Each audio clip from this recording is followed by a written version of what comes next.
आदरणीय मेरे प्रिय दोस्तों और भक्तों, आपके समक्ष महाभारत का खांडवदाह नामक यह वृत्तांत आपके सम्मुख रख रहा हूँ। दोस्तों, यह एक सूक्ष्म वृत्तांत है और आपसे विनती है कि बने रहिए। इस वृत्तांत के अंत तक 5-6 मिनट का यह वृत्तांत होने वाला है।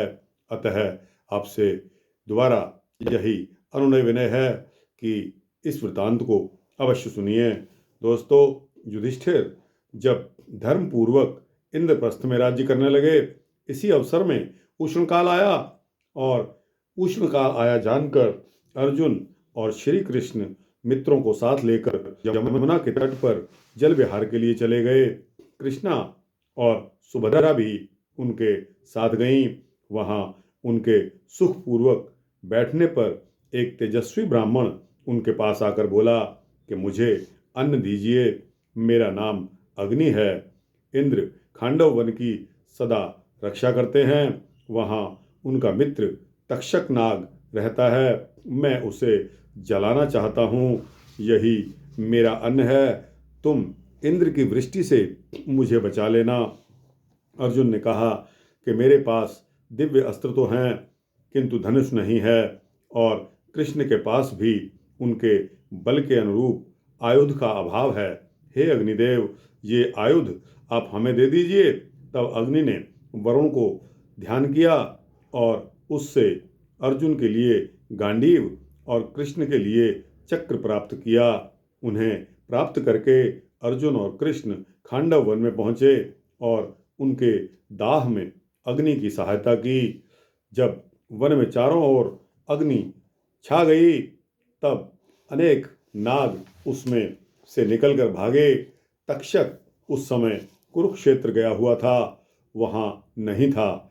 उसका पुत्र अश्वसेन किसी प्रकार अग्नि की लपटों के बीच में से निकलकर भाग गया। इंद्र ने नागों की सहायता करनी चाहिए, किंतु कृष्ण और पार्थ के सामने उसकी कुछ ना चली। ज्ञात होता है कि इस कथा के पीछे ऐतिहासिक अनुश्रुति का कोई तथ्य छुपा हुआ है। युधिष्ठिर की इंद्रप्रस्थ राजधानी के पास ही खांडव वन में नाग या मुंडा जाति की एक बस्ती बच गई। नागों का कुरुवंश के साथ पुराना बैर चला आता था, जिसने आगे चलकर परीक्षित और जन्मेजय के समय में उग्र रूप धारण कर लिया। उस उपनिवेश को निर्मूल करके इंद्रप्रस्थ के राज्य को निष्कंटक बनाना, यही कृष्ण और अर्जुन का उद्देश्य था, जो खांडवदाह की इस कथा के मूल में है।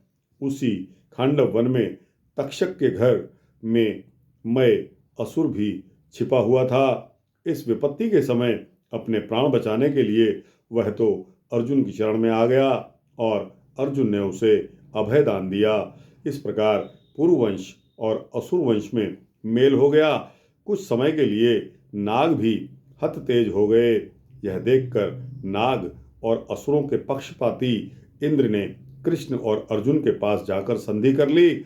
इस संघर्ष में इंद्र और अग्नि आर्यों के इन दो बड़े देवों में एक शाखा के अधिष्ठाता इंद्र नाग और असुरों के पक्षपाती थे और दूसरी शाखा के अधिष्ठाता अग्नि पुरुवंश के साथ थे। इस प्रकार इस कथा के प्राक्कालीन जातीय संघर्षों के धुंधले इतिहास पर प्रकाश की कुछ किरणें स्फुटित होती हैं। दोस्तों, यह वृत्तांत यहाँ समाप्त होता है खांडवदाह का। आपको कैसा लगा? अच्छा लगा हो तो दोस्तों इसको लाइक और शेयर करिए, अपने दोस्तों मित्रों जिज्ञासुओं को भेजिए और इस चैनल को सब्सक्राइब कर देंगे तो आपको इसी तरह के भक्ति वृत्तांत मिलते रहेंगे। जय श्री राधे, जय श्री कृष्णा, जय श्री राधे कृष्णा।